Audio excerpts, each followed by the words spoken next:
yang saya hormati beliau Bapak Solihin SPD selaku JPD JKP Angkatan 8 dan juga kepada Bapak Ibu audiens yang akan menyaksikan pemaparan materi yang akan disampaikan oleh beliau Pak Solihin.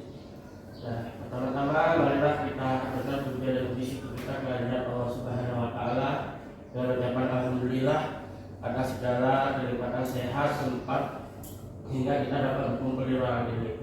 Kemudian salawat berangkatkan salam semoga selalu tercurahkan kepada Nabi Muhammad sallallahu alaihi wasallam dengan ucapan Allahumma sholli ala sayyidina Muhammad wa ala ali sayyidina Muhammad. Semoga kelak di hari akhir kita diberi sebagai umatnya. Nah, baiklah, saya akan membacakan susunan acara. Yang pertama sambutan, kemudian yang kedua pemaparan materi, yang ketiga tanya jawab, dan yang terakhir adalah penutup. Acara pertama yaitu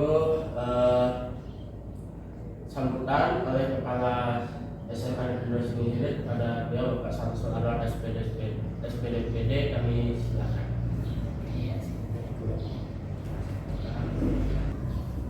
Assalamualaikum warahmatullahi wabarakatuh. Waalaikumsalam.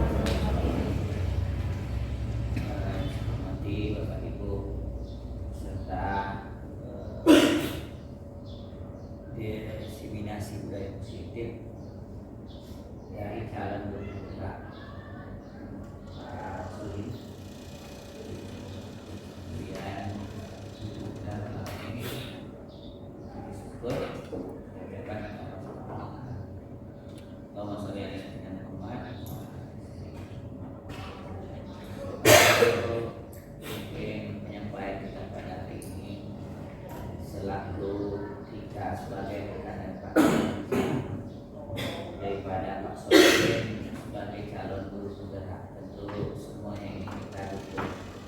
Mudah-mudahan dari usaha beliau untuk menyelesaikan pelatihan dan pelatihan dalam guru penggerak selama 6 bulan ini dimudahkan dan memuaskan untuk kegiatan beliau. Jadi pada hari ini tepatnya itu aksi nyata ya Ustaz. Aksi nyata artinya mungkin saya bisa menangkap aksi nyata ini sebentuk actionnya di lapangan. Seperti apa rencana sesuai dengan isi dan misi dari calon guru penggerak pengembangan di SMA kita. Jadi pada hari ini namanya diseminasi budaya positif, tentunya mengarah kepada nanti kalau kita berbicara masalah menjaga kebiasaan yang akan ditularkan, akan dibiasakan, akan diterapkan untuk seluruh yang ada di lingkungan SMA 2 baik kita dari pihak guru pun, dari tenaga pendidik mungkin ya, mungkin dari siswa-siswi kita sekalian dan seluruh yang ada di SMA. Jadi dari pembahasan ini kita dengar seperti apa maksud dari kegiatan beliau. Yang intinya kita terima kasih kepada Bapak Ibu yang selalu mendukung.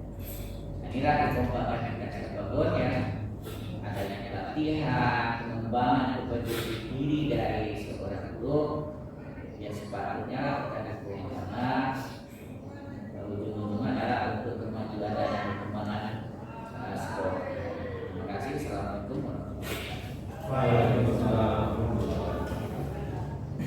Baik, kami ucapkan terima kasih kepada Bapak Kepala SMK Negeri Sini Pak Samsul Anwar SPDPD. Selanjutnya adalah kegiatan yang kita nantikan yaitu penyampaian materi tentang diseminasi budaya positif. Nah, mudah-mudahan apa yang nanti disampaikan oleh Pak Solihin dapat kita terapkan dalam pembelajaran kita sehari-hari. Kepada Bapak Solihin SPD kami silakan.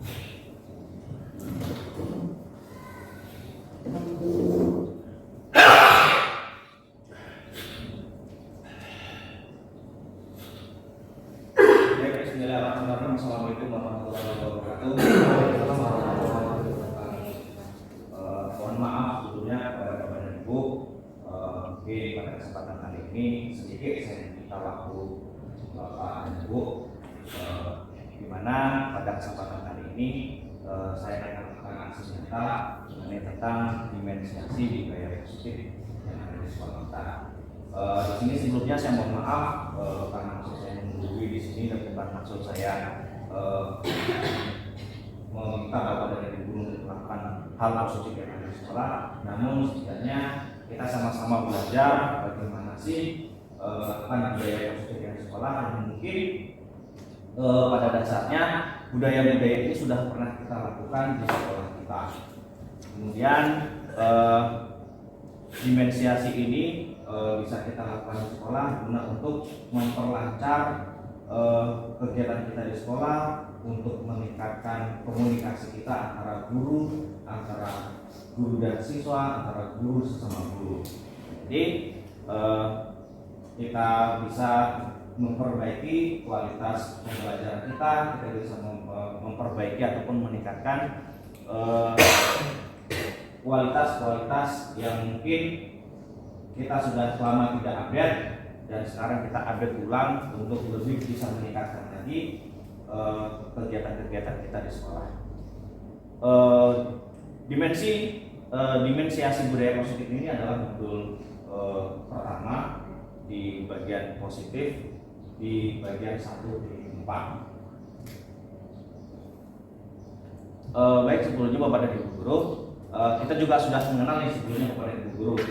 Beliau adalah Hajar Yawatara yang merupakan kiblat dari pendidikan kita di Merdeka pada saat sekarang ini, yang mana tujuan kita pada kesempatan kali ini yaitu penerapan budaya positif di sekolah adalah menumbuhkan murid-murid, kemudian menerapkan budaya positif dan bertanggung jawab atas keyakinan yang dibahas bersama, menumbuhkan murid-murid menerapkan disiplin positif dengan motivasi internal, menciptakan suasana pembelajaran yang menyenangkan. Jadi tujuan dari pemaparan materi ini adalah bagaimana kita bisa menciptakan nanti kegiatan proses pembelajaran kita kepada murid-murid kita, supaya murid-murid kita bisa menerapkan budaya positif, bisa berdisiplin, kemudian mempunyai motivasi yang tinggi untuk meningkatkan pengetahuan atau kemampuan belajar mereka di sekolah, sehingga mereka lebih nyaman dan lebih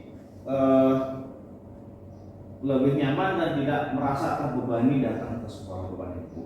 Kemudian ada beberapa budaya positif yang harus kita laksanakan. Yang pertama, penerapan disiplin positif dan nilai kebijakan. Nah, jadi nanti disiplin positif ini dan nilai kebijakan akan kita terapkan kepada peserta didik kita. Kemudian yang kedua, teori motivasi, hukuman dan penghargaan atau restitusi. Ya, jadi nanti bagaimana sih kita melihat motivasi, kemudian bagaimana sih cara kita memberikan hukuman kepada siswa, dan bagaimana sih kita memberikan penghargaan kepada siswa, dan kemudian restitusi juga itu bagaimana kita menerapkannya juga kepada siswa. Karena sedikit saya membahas mengenai tentang penghargaan, karena pada dasarnya Bapak dan Ibu, ternyata setelah kita pelajari JGP ini, penghargaan bukanlah salah satu salah satu hal utama untuk memberikan motivasi kepada siswa. Dan karena adanya penghargaan ini juga kadang-kadang juga akan melemahkan motivasi belajar siswa terhadap sekolah ataupun terhadap Bapak dan Ibu guru semuanya. Jadi tidak semuanya hal yang dilakukan oleh siswa kita memberikan penghargaan, karena bisa menurunkan motivasinya. Kemudian yang 2.3, membuat keyakinan kelas. Nah, sebenarnya ini keyakinan kelas ini sudah sebagian kita laksanakan Bapak dan Ibu, karena pada dasarnya keyakinan kelas ini Bapak dan Ibu kita buat di awal semester seperti saat sekarang ini. Nah, untuk apa sih keyakinan kelas? Keyakinan kelas itu adalah salah satunya membuat sebuah kesepakatan di dalam kelas antara belajar siswa dan guru mata pelajaran untuk membuat apa sih yang harus mereka yakini dan apa yang ingin dia lakukan di dalam kelas bersama guru tersebut. Tujuannya adalah pertama untuk meningkatkan motivasi, kemudian untuk mengaitkan mengenai tentang restitusi yang akan kita laksanakan nanti. Kemudian dari keyakinan kelas tersebut juga kita sama-sama bisa mengingatkan kepada seluruh siswa di dalam kelas dari aturan-aturan yang sudah kita buat, yang sudah disepakati dalam kelas, bisa kita laksanakan secara berulang-ulang. Makanya kita membuat kegiatan kelas ini lebih baik yang di awal semester. Kemudian untuk yang 2.4-nya, kebutuhan dasar. Nah, apa sih kebutuhan dasar kita sebagai pendidik? Apa sih kebutuhan dasar kita sebagai seorang siswanya nanti yang akan kita berikan kepada mereka? Kemudian 5 posisi kontrol. Nah, ini juga sangat penting sekali Bapak Ibu. 5 posisi kontrol yang akan kita berikan kepada siswa dan siswi. Sehingga dari 5 posisi kontrol ini kita bisa melakukan kegiatan-kegiatan pembelajaran pendidikan yang sangat mempunyai alur yang sangat luar biasa Bapak Ibu. Karena dari 5 kontrol ini mungkin nanti kita hanya yang sudah sering kita lakukan mungkin hanya ada beberapa memang sudah kita lakukan fungsi kontrol itu, tapi ada beberapa yang mungkin belum kita lakukan. Kemudian segitiga restitusi. Segitiga restitusi ini adalah bagaimana sih kita nanti mengelola siswa, terutama bagi siswa-siswa yang sering bermasalah. Kita membangkitkan motivasinya, kita membangkitkan rasa ketidakkepercayaan diri mereka untuk mereka tetap lebih termotivasi lagi, lebih meningkatkan diri lagi untuk bisa berubah menjadi lebih baik. Karena sesuai dengan Ki Hajar Dewantara tadi, secara umum kita mengejar seorang siswa itu tidak diperbolehkan Bapak dan Ibu. Karena pada dasarnya siswa dan siswi ini bisa kita ibaratkan menurut teori Ki Hajar Dewantara, dan kita sebagai seorang guru juga diibaratkan sebagai seorang petani, dan siswa itu adalah sebagai benihnya. Jadi kalau kita seorang petani, apabila kita menanam padi, ya kita tetap membiarkan tumbuh menjadi padi. Gak bisa kita mengubah padi yang kita tanam menjadi jagung. Nah, sama halnya dengan seperti itu, kita sebagai seorang pendidik, kita hanya memberikan motivasi, memberikan arah, membimbing, ya sesuai dengan profil Pancasila kita sekarang ini, mengarahkan, membimbing, menentukan bakat dan minat itu adalah siswa kita sendiri. Ya, menentukan bakat dan minat adalah siswa kita sendiri. Kemudian disiplin positif dan nilai kebijakan. Pendekatan mendidik anak untuk melakukan kontrol diri dan pembentukan kepercayaan diri. Jadi pendekatan mendidik kita kepada siswa kita lakukan dengan kontrol yang memang benar-benar kita bisa membentuk kepercayaan diri Bapak dan Ibu. Kita merangkul, terus kemudian kita mengusahakan kepada mereka itu senyaman mungkin kepada kita, supaya mereka juga bisa mengungkapkan keinginan apa sih yang harus ia dapatkan di sekolah, lebih nyaman dan bisa lebih mengembangkan potensi dirinya. Kemudian cara menerapkannya itu yang pertama, berikan pujian yang positif. Nah, memberikan pujian yang positif juga dalam pembahasan kemarin tidak semuanya kita bisa memberikan pujian yang positif kepada mereka, karena pujian-pujian itu bisa lebih meningkatkan rasa emosional siswa menjadi yang lebih wah seperti itu Bapak Ibu. Jadi memberikan pujian positif yang sewajarnya saja. Kemudian merencanakan waktu bersama tanpa distraksi atau tanpa pemisah. Ya, ini tadi cara bagaimana kita merangkul siswa dan siswi, dan bagaimana cara kita melakukan pendekatan dengan mereka supaya mereka lebih nyaman. Mereka bisa juga mengungkapkan keinginan belajarnya, supaya perkembangan motorik di dalam pemikirannya juga lebih berkembang tanpa takut adanya tekanan dari kita sebagai Bapak Ibu pendidik seperti itu. Kemudian membuat ekspektasi yang jelas. Jadi setelah kita merangkul nanti mereka, kita membuat masukan motivasi, terus kemudian memberikan ekspektasi yang jelas bagaimana sih langkah-langkah mereka untuk bisa berubah dari pembelajaran yang tadi mungkin anak bermasalah, kemudian dalam bermasalah kehidupannya, dalam kehidupan lingkungan keluarganya yang terbawa ke sekolah, ataupun baik dalam proses pembelajarannya, sehingga memberikan langkah-langkah yang terbaik untuk mereka. Kemudian memberitahu tentang arti sebuah konsekuensi. Nah, nanti konsekuensi ini kaitannya mengenai tentang keyakinan kelas. Jadi adanya konsekuensi tadi yang sudah kita lakukan kepada siswa, bahwasanya nah ini loh kegiatan yang sekolah. Jadi kita bisa nanti merubahnya lagi. Bagaimana sih tahapan yang bentar lagi untuk bisa kita merubah diri Anda sebagai seorang peserta didik bisa menjadi lebih baik lagi seperti itu. Kemudian mengalihkan perhatian secara kreatif. Nah, maksud di sini adalah mengalihkan perhatian secara kreatif, tidak semata-mata kita monoton. Tidak sekarang kita kan lebih sering monoton, terpaku kepada satu orang, terpaku kepada sebuah benda. Tapi kita melakukan sebuah sebuah inovasi-inovasi yang terbaik. Mungkin contohnya saja mungkin kita di pagi hari ya, Bapak Ibu ya.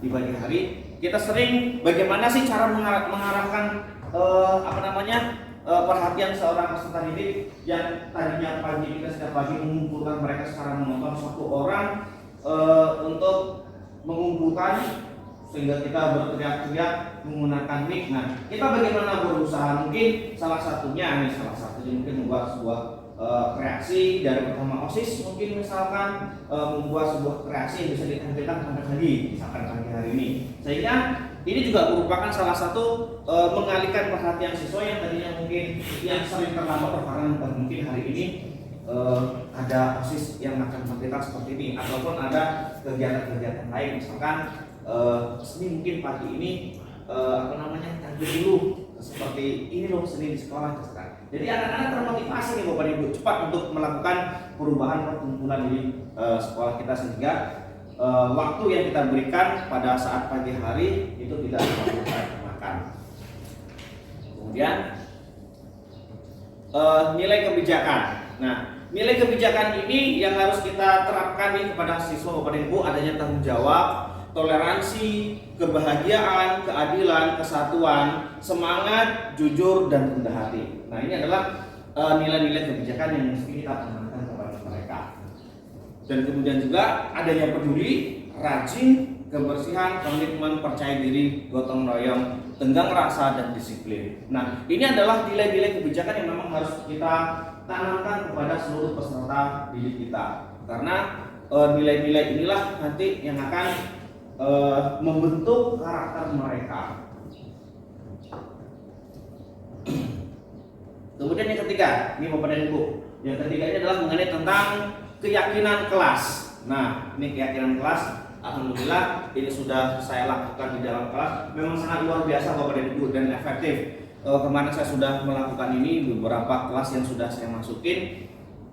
Sama juga Bapak dan Ibu, di kelas 10 sudah saya pernah lakukan ini. Kemarin ini ada 3 kelas yang langsung saya rekam kemarin untuk bukti praktek saya bahwasanya membuat keyakinan kelas.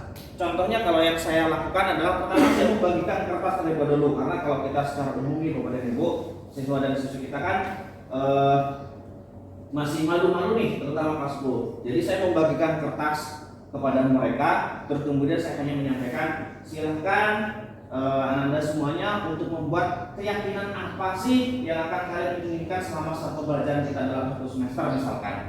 Nah, mereka akan langsung berbuat untuk Bapak dan Ibu, dan tanpa sengaja juga sama mereka itu peraturan-peraturan yang dibuat adalah mengenai tentang diri mereka sendiri. Alhamdulillah. Mungkin salah satu contohnya mereka kita panggil ke depan menuliskan setiap masuk kelas wajib berpakaian rapi. Nah, kan berarti tanpa kita suruh pun mereka juga sebenarnya menginginkan.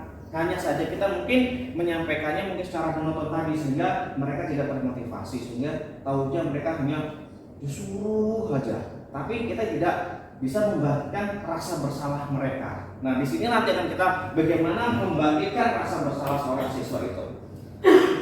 Nah, keyakinan kelas merupakan metode untuk menimbulkan kembali disiplin positif. Nah, kenapa kok menimbulkan kembali disiplin positif? Di sekolah kita juga punya aturan Bapak dan Ibu. Ternyata aturan yang sudah kita buat ya tanpa disadari juga diinginkan sama siswa. Kalau kita mungkin di bagian BK kesiswaan kita juga sudah membuat peraturan misalkan wajib menggunakan wajib menggunakan pakaian yang rapi, baju dimasukkan poin 50 misalkan. Nah, ternyata setelah kita membuat keyakinan kelas, mereka itu membuatnya sendiri. Saya bilang kemarin, silakan membuat keyakinan kelas apa yang kamu inginkan di dalam kelas, kalau bisa beserta sanksinya. Nah, setelah kemarin sudah saya lakukan, setelah semuanya dikumpulkan, terus kemudian saya tuliskan kemarin di papan tulis, Terus kita seleksi bersama mereka. Kita menyeleksinya juga bersama mereka. Setelah diseleksi, saya sampaikan ada yang salah satu dari membacakan baju. Nah, mulai hari ini setelah disepakati, apakah kita sepakat kata mereka. Setelah sudah disepakati, kemudian kita sampaikan, Anda semuanya, kesepakatan ini sudah kita buat secara bersama dan kita laksanakan secara bersama-sama. Dan kapan kita mulainya? Saya bilang kayak gitu. Dan sebagian mengatakan, Pak, hari ini kita mulai. Begitu saya katakan, bagaimana setuju kita kalau kita hari ini mulai? Alhamdulillah Bapak dan Ibu, tanpa kita suruh pun mereka yang laki-laki terutama langsung memasukkan bajunya, karena adanya tadi keyakinan yang mereka buat. Kalau bajunya dikeluarkan, kata mereka akan lari kiri 10 kali, langsung dimasukkan hari itu juga tanpa kita suruh. Nah, kemudian keyakinan kelas ini, tahapan-tahapan keyakinan yang pertama yaitu memunculkan peraturan, ya, memunculkan peraturan yang tadi sesuai yang sudah saya sampaikan. Silakan membuat, silakan sampaikan apa yang kalian inginkan di dalam kelas, tanpa kita menyatakan, buat peraturan apa sih yang harus kita buat di dalam kelas, tidak harus seperti itu, tapi memunculkan peraturan ini sebuah kertas, buat apa sih yang kamu inginkan tadi. Ternyata mereka memunculkan peraturan kepada ibu. Yang kedua, mengubah peraturan dengan kalimat yang lebih positif. Nah, di situ kita juga sudah bisa menanamkan bahwasanya peraturan atau kalimat-kalimat yang positif nanti juga akan keluar secara otomatis dari siswa tersebut. Ya, tidak ada kok Bapak dan Ibu, alhamdulillah dari beberapa kelas yang mengatakan bahwasanya tidak masuk kelas wajib berpakaian keluar, tidak ada. Alhamdulillah semuanya positif yang dikeluarkan sama mereka. Kalimat-kalimatnya semuanya positif. Kemudian menyarikan peraturan menjadi keyakinan. Menyarikan tadi adalah yang mereka cari Bapak dan Ibu dari keyakinan otak mereka masing-masing. Mereka menjadi yakin bahwasanya peraturan yang kita buat di dalam kelas itu memang perlu harus kita laksanakan dan perlu dipatuhi oleh satu kelas. Karena keyakinan kelas Bapak dan Ibu.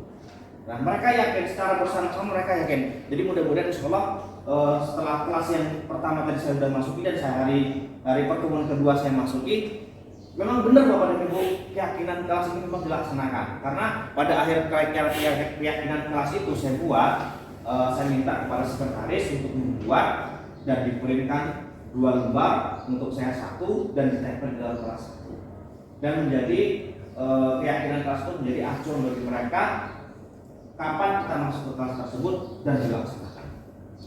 Kemudian berdiskusi mengenai gambaran perilaku yang mencerminkan keyakinan kelas. Nah, di sini diskusi yang menyampaikan perilakunya pada saat kita sudah mengumpulkan tadi Bapak dan Ibu, sudah dikumpulkan dan sudah dituliskan di papan tulis. Nah, kita kan mengajak diskusi sama mereka sehingga mereka merasa terkait bahwasanya, oh, saya ternyata dipergunakan ya di dalam kelas.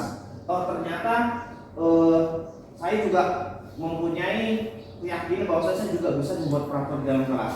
Sehingga mereka merasa bangga, oh, ternyata peraturan saya dipakai di dalam kelas. Nah, seperti itu Bapak Ibu. Kemudian yang kelima, berdiskusi mengenai tentang peran seluruh warga kelas. Nah, di sini sangat luar biasa Bu, ramai banget. Ramainya bagaimana? Pada saat kita membuat keyakinan tadi, setelah kita paparkan di papan tulis sudah ditulis, dan mereka ini satu kelas berdiskusi. Oh Pak, kayaknya yang ini jangan deh. Oh Pak, yang ini kayaknya jangan. Kayaknya ini perlu nih Pak. Ini perlu harus dibuat. Nah, mereka menyepakati secara bersama-sama. Sehingga mereka dalam satu kelas ini, wah, luar biasa Bapak Ibu mengeluarkan peraturan-peraturannya. Yang keenam, meninjau ulang keyakinan yang sudah kita buat dari waktu ke waktu. Nah, gimana kita melihat meninjau ulang bahwasanya keyakinan ini sudah kita lihat dari waktu ke waktu, yang dari peraturan yang sudah kita tempel tadi Bapak Ibu. Setelah kita masuk, kita hanya meyakinkan. Ya, masih ingatkah dengan keyakinan kelas kita apa yang kita harus patuhi?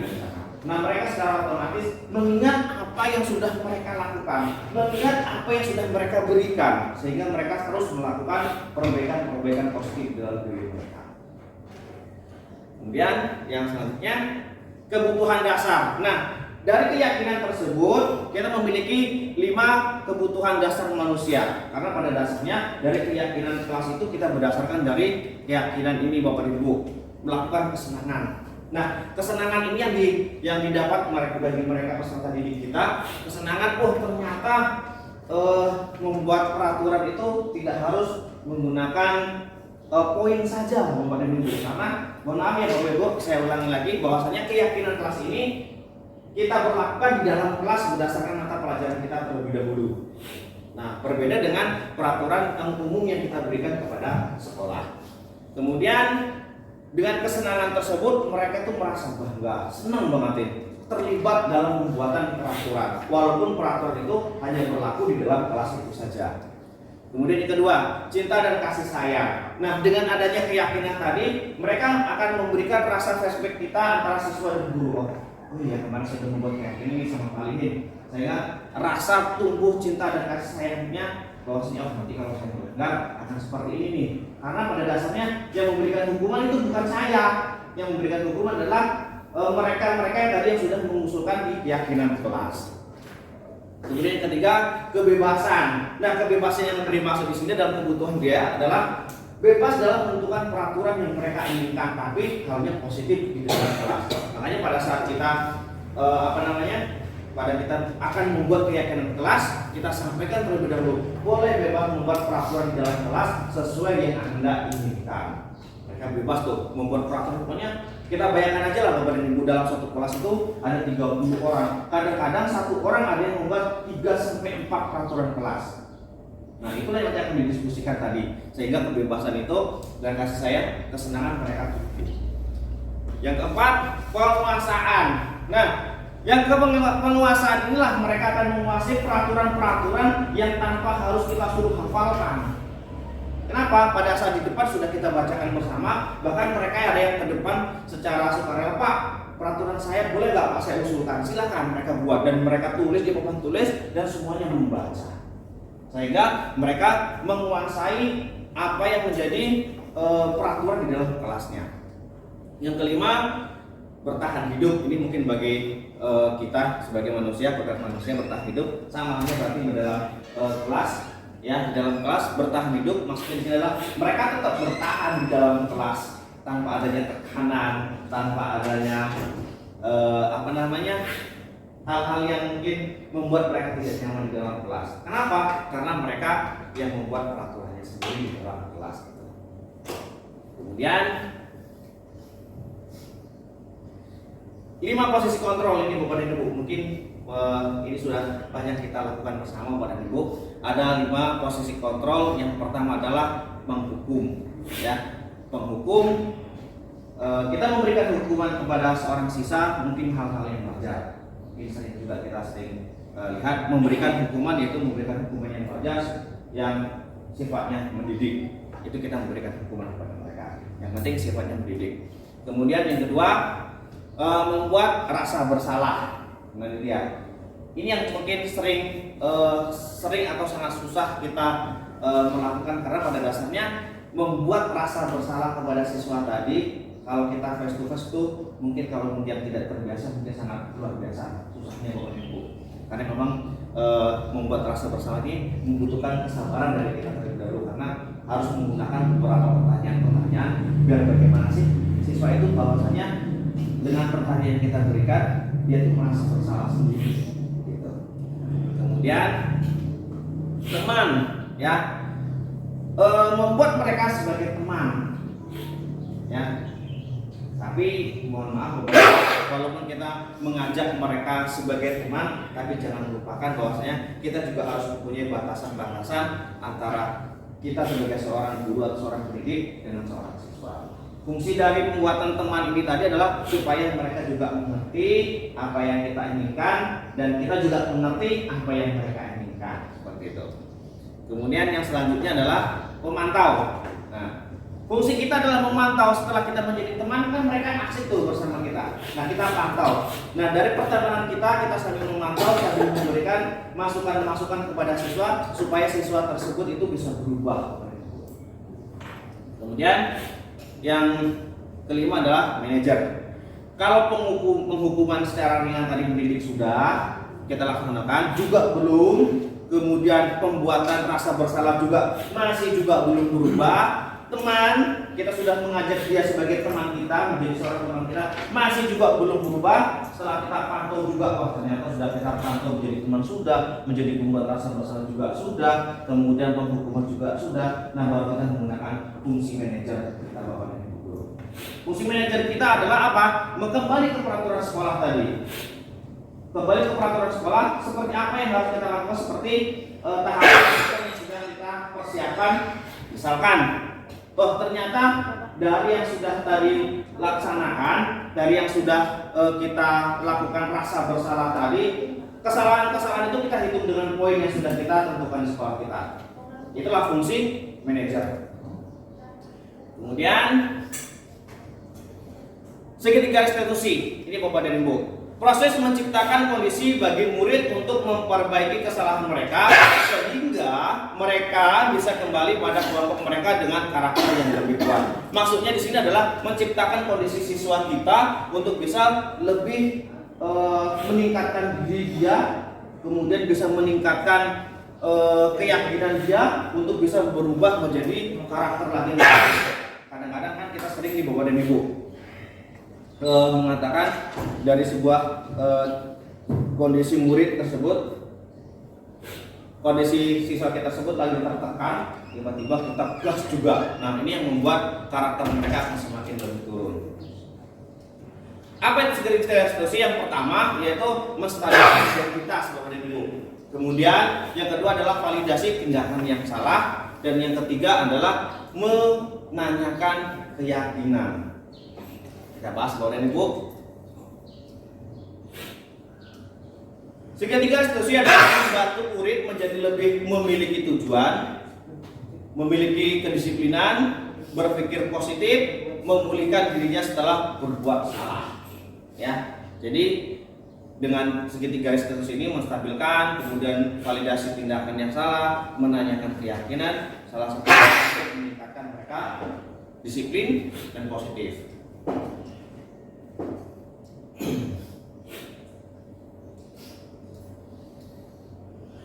Untuk yang pertama, bagaimana sih cara menstabilkan identitas? Yaitu setiap orang pasti pernah melakukan kesalahan. Benar kan Bapak dan Ibu? Setiap orang pasti pernah melakukan kesalahan. Kemudian kamu bukan satu-satunya yang pernah melakukan kesalahan ini. Ini cara bagaimana ataupun pertanyaan-pertanyaan ataupun kita memberikan kata motivasi umum balik kepada siswa menstabilkan identitas mereka. Kemudian memvalidasi tindakan yang salah bagaimana Bapak dan Ibu? Yang pertama adalah kamu tentunya punya alasan mengapa kamu melakukan ini. Kan ibaratnya kan seperti itu ya. Mengapa kau sering melakukan ini? Kemudian adakah cara yang lebih efektif untuk mendapatkan apa yang kamu butuhkan?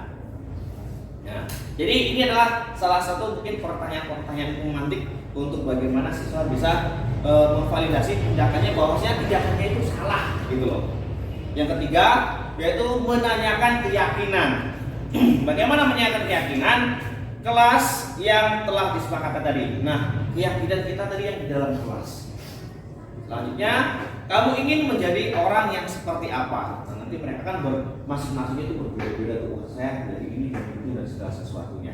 Sehingga di dalam segitiga restitusi ini membuat kesinambungan mereka selalu mempunyai pemikiran positif yang disiplin.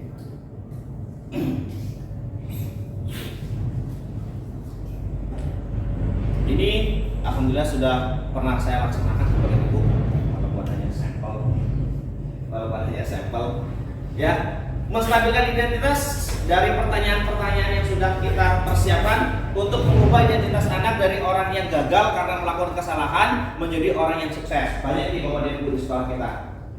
Ya, contohnya mungkin anak kita mungkin yang salah satunya mungkin dia sudah broken home di rumah, mungkin dia adalah salah satu produk gagal, ibaratnya seperti itu.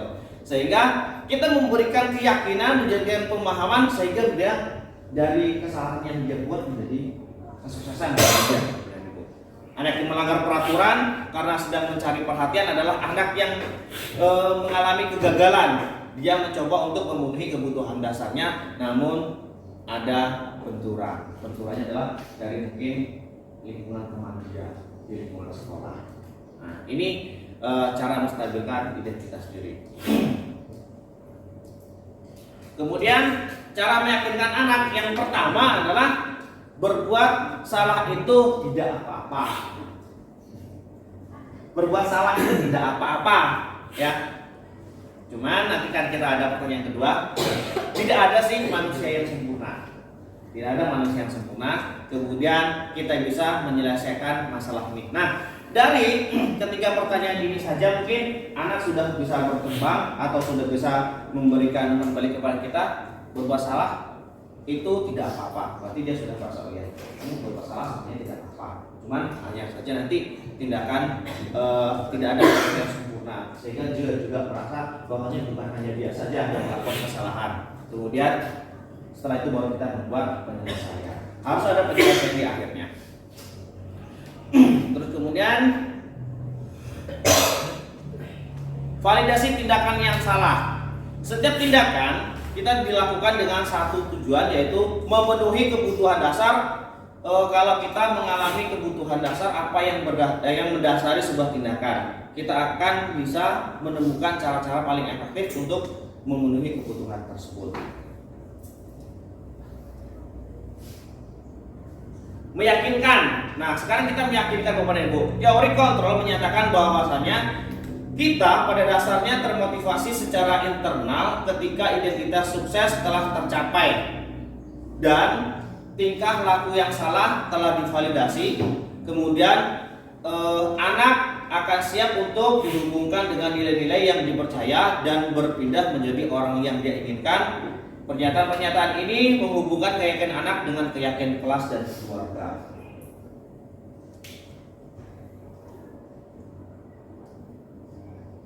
Sekian dan terima kasih Bapak dan Ibu. Mohon maaf sebelumnya. Mari tanamkan dalam diri kita, mungkin karena kita tergerak, kemudian kita bisa bergerak dan kemudian kita bisa menggerakkan orang lain. Mohon maaf sebelumnya. Mungkin ada yang Bapak dan Ibu mau tanyakan. Silakan Panas. Baik, terima kasih sebelumnya untuk materi hari ini terkait diseminasi ya. Ya, diseminasi budaya positif. Budaya positif. Diseminasi itu penyebar luasan informasi ya. Saya tertarik dengan di bagian mana tadi ya, bahwa pemberian hukuman punishment ya, pemberian hadiah itu tidak selamanya bagus. Betul, saya sepakat itu bahwa pemberian hadiah reward kepada yang berprestasi dan punishment hukuman kepada yang bersalah, karena itu ada teorinya. Itu berdasarkan teori itu, kalau tidak salah itu banyak pendapat siapa gitu. Tidak selamanya hadiah itu akan mendidik anak, betul. Kalau seandainya reward hadiahnya itu saja, semuanya juara pertama dapatnya buku, dari kelas 1 sampai kelas 3 hadiahnya buku saja, tidak akan berpengaruh, tidak ada menambah semangat lagi bagi sang juara kelas, karena hadiahnya sudah tahu terus pasti buku gitu. Jadi saya setuju itu. Terus di yang poin 5 itu tadi apa ya? Bisa beberapa saya lupa. 5 apa tadi? 5 kontrol. Yang di poin 5 kontrol yang besar tadi ya. 5 kontrol. Nah, ini ada penghukuman. Jadi, terkait dengan penghukuman kepada siswa, menurut saya punishment ya, itu tetap harus ada menurut saya.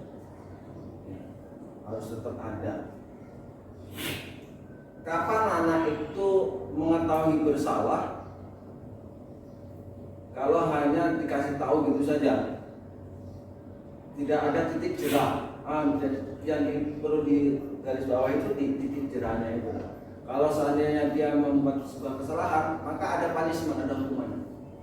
Jadi hukuman itu menurut saya di 5 posisi kontrol itu tetap harus ada. Mungkin itu saja untuk tanggapan di materi ini. Terima kasih. Assalamualaikum warahmatullahi wabarakatuh. Waalaikumsalam warahmatullahi wabarakatuh. Terima kasih pertama dulu untuk kita semuanya.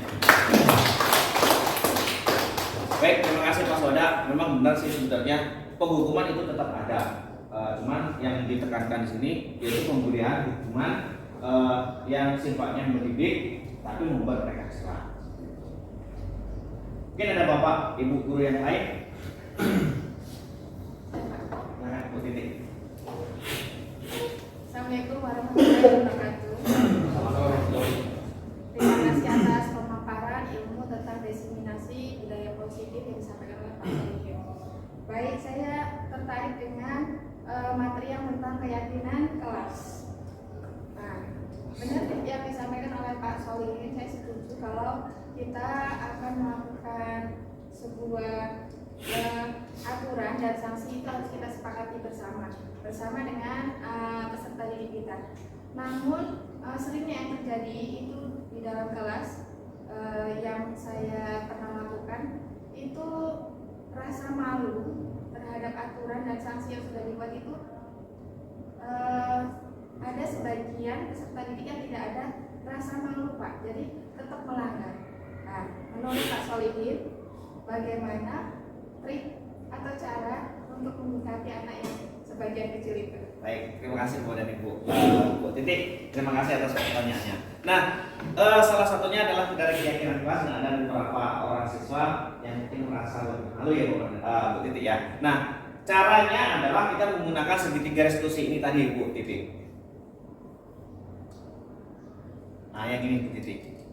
Ya, jadi yang pertama kita stabilkan dulu identitasnya. Setiap orang kan pernah melakukan kesalahan, namun bukan satu-satunya orang yang melakukan kesalahan ini. Contohnya, kita sudah menstabilkan dia dulu.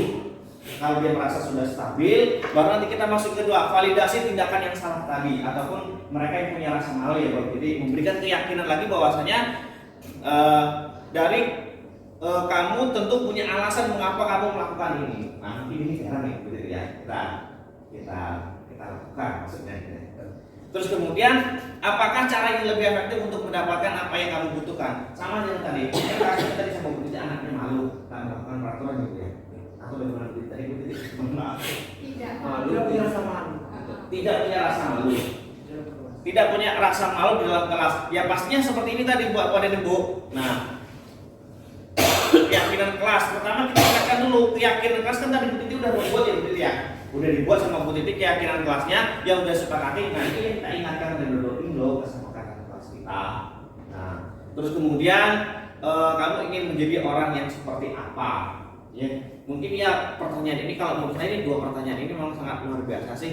Walaupun kamu ingin menjadi orang yang seperti apa, dia nanti akan menimbulkan atau menjawab pertanyaan, oh aku ingin menjadi seorang ini seperti apa. Baru dari jawaban yang dia berikan kita kaitkan dengan perilaku yang sudah mereka lakukan. Izin Pak. Ya silakan Pak Oji. Mungkin tambahan, kalau menurut saya ketika segitiga restitusi ini nggak bisa dijalankan, mungkin kembali ke tadi bahwa kita harus tahu terlebih dahulu kenapa anak melakukan itu. Karena setiap di beberapa itu bahwa setiap apa yang dilakukan itu berdasarkan ataupun dasarnya adalah untuk memenuhi kebutuhan tadi. Salah satunya adalah mungkin perhatian, cinta dan kasih sayang. Nah, anak ketika tahu dia berbuat salah, dia dapat mendapatkan apa yang dia inginkan, seperti oh kalau aku salah aku diperhatikan nih, oh kalau aku salah aku dikhususkan. Nah, akhirnya hal itu membuat anak menggunakan akhirnya aku salah terus supaya diperhatikan. Mungkin ya yang harus kita lakukan adalah teori kebalikan. Kalau kata saya itu teori kebalikan. Ya, kalau tujuan tadi kita memberikan hukuman adalah untuk membuat jerah ataupun memberikan perhatian lebih pada anak, tapi kalau kita ketahui bahwa alasan anak melakukan kesalahan berulang adalah karena dia ingin diperhatikan, maka kalau yang biasa saya lakukan saya abaikan sehingga dia tahu. Tapi itu tadi dengan catatan kita sudah melakukan segitiga restitusi tadi. Ya, artinya apa? Kita tekankan bahwa jangan sampai guru yang respect dengan Anda kehilangan respect. Jangan sampai yang awalnya kita tujuannya supaya kamu lebih dapat perhatian, akhirnya karena kamu berulang, akhirnya kita juga jenuh, bosan atau apa. Nah, ketika anak tahu ancamannya adalah dia tidak dapat lagi apa yang dia inginkan, saya yakin anak perlahan-lahan berubah. Nah, itu saya terapkan di pramuka.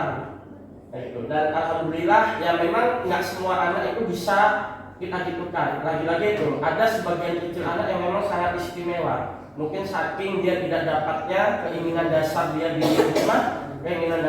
lingkungan, nah sehingga dia menghalalkan segala cara supaya mendapatkan keinginan itu. Nah terkadang segitiga restitusi itu kita lakukan, anak karena itu nggak punya rasa malu, sudah bukan karena nggak punya rasa malu, karena dari melakukan kesalahan itu dia mendapatkan keinginan. Oh, ingin diperhatikan, dia diperhatikan, ingin dihususkan, dia dihususkan, oh ingin dipedulikan, dia dipedulikan. Nah maka kita harus ingatkan bahwa kalau kamu lakukan kayak gitu, kamu nggak akan dapat apa yang kamu inginkan.